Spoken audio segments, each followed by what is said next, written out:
Welcome back to Nick Lenz's Comic Corner, Classics / Non-Classic. This is episode 592 and Doubleshot number 486. I got Teen Titans trade and a Flash trade. Oh, and by the way, I should point out though, first of 3 videos to feature a Flash trade. Yep, for this episode and the following 2, expect to see a Flash trade. But this one, along with the next one, also a Teen Titans trade. Okay, but let's first start off with the Teen Titans trade I've got. And this Teen Titans trade is Teen Titans by Geoff Johns, Book 2.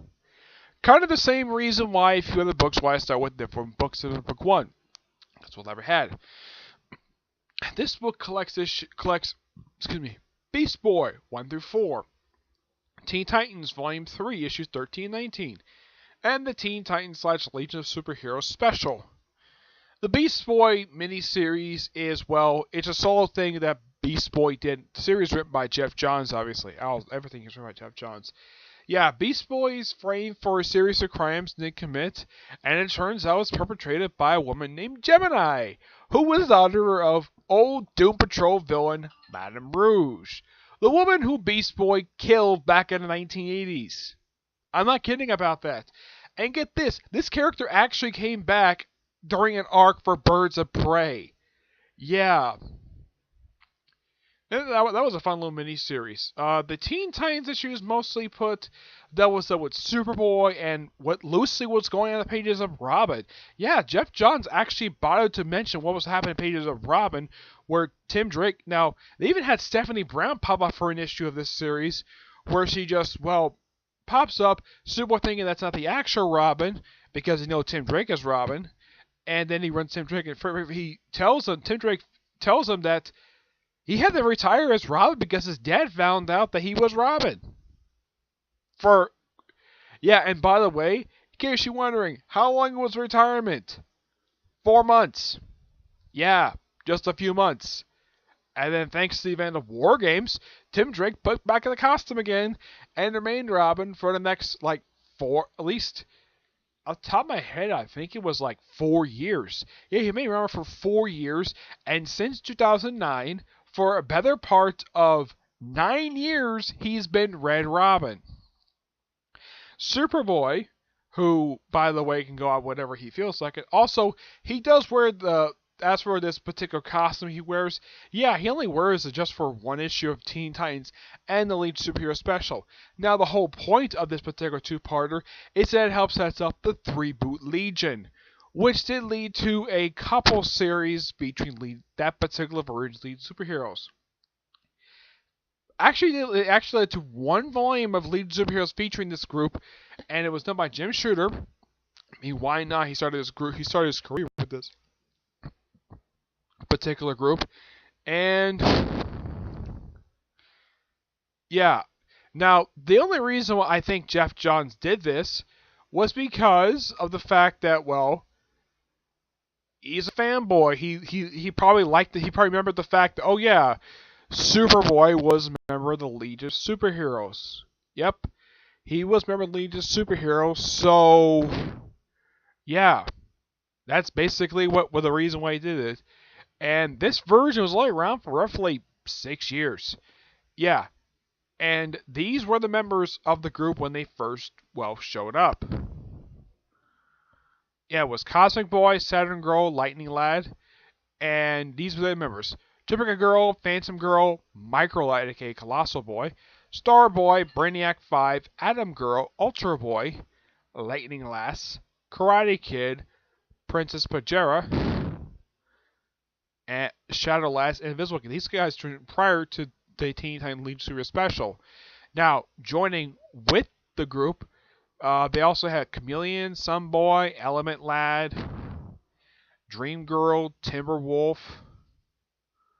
Well, actually, Timberwolf didn't join yet, but yeah. This did lead to a 50-issue volume, which I highly recommend checking out. It's a great book. Though they did have it briefly with the group, the book was briefly retitled to Supergirl Legion Superheroes for roughly 2 years, and then went back to be called Legion Superheroes. Yeah, and there's stuff with, there's also, if you read the most recent stuff related to Super Sons of Tomorrow, and of course, the Lonely Place Living, let me introduce you to the Titans of Tomorrow. Yep, a future version of the Teen Titans where they're evil. Yes, where you're going to love this.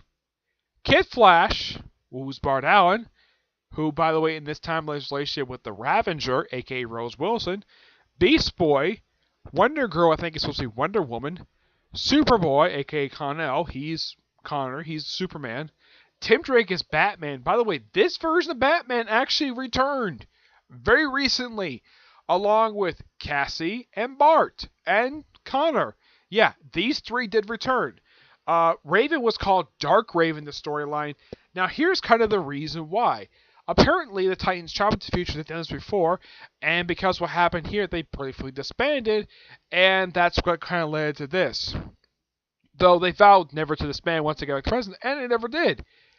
As a matter of fact, they never disbanded at all throughout the entire time this book was published. I think Geoff Johns wrote that in there. It's funny that, yeah, because of the fact Teen Titans are popular, thanks to the Teen Titans animated series, that's the reason why this particular run lasted for 100 issues. Yes. And Geoff Johns knew what he was doing. He wrote this book for he wrote this book for 4 years. A really good run, mind you, though his run also did bring back the Doom Patrol. Well, the version that people are familiar with anyways. Not the version John Byrne came. I didn't like his retcons, but his run was interesting. As for this, the issues in here are great. Now, the issues were originally published in Teen Titans Volumes 3 and 4. Yeah, they're published in Teen Titans Volumes 3 and 4. But here's the thing about this particular group.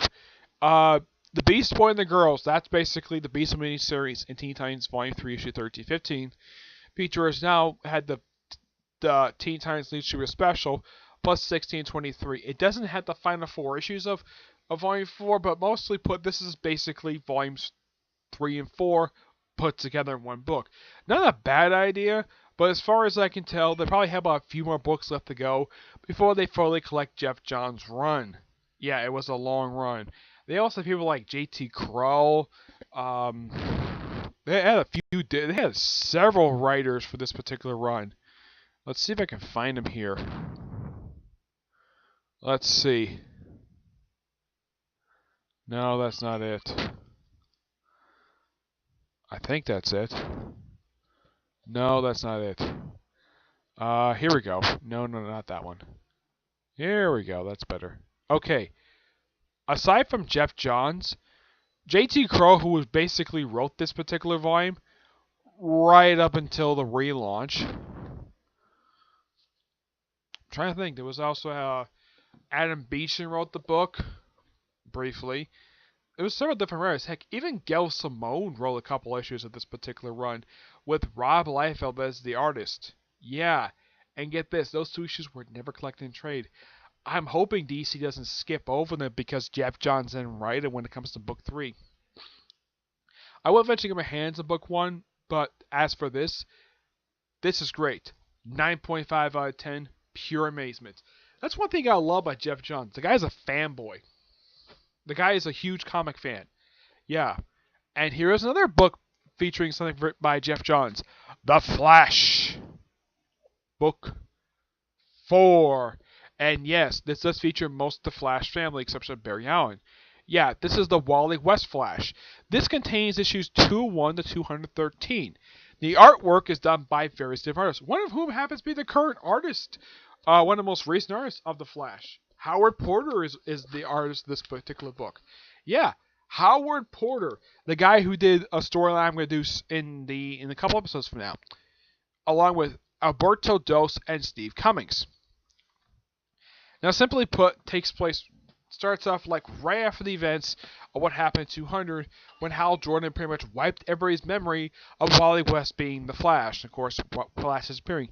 Yeah, Wally is not in costume for a couple issues, but then he puts the costume back on again. And of course, the stuff with Hunter Solomon. Eventually, he does tell everybody that he is the Flash. Takes a while, though. Of course, everybody's mad at Hal Jordan for actually doing this. Yeah, I'm so curious of why in the world Geoff Johns did this for. Like, okay, we had this run for Flash where it's reaching his 200th issue, and what does he do for his 200th issue? Well, prior to this, he had Wally West and Linda Park, well, Linda West, had their unborn child, get inadvertently killed by Hunter Zolomon, aka the second Reverse Flash. We also see appearances by several known Flash rogues, including like Mirror Master, Captain Cold, the second Trixie, the original Trixie pops up in here as well, who is retired, and he's an FBI agent. Yep. As for Reverse Flash, now there's also one point where Hunter Zolomon's actually Ashley Zolomon, which Wally doesn't hold a big grudge against her for being married to Zoom. I mean, he doesn't like hate her per se. He just doesn't like her very much, just because she was married to Hunter Zolomon. And of course he's at one point blamed for her attempted murder because her brakes were sabotaged. And somehow Hunter Zolomon briefly got out of prison, gave her flowers, and ended up back in prison, though he later gets freed by the cheetah.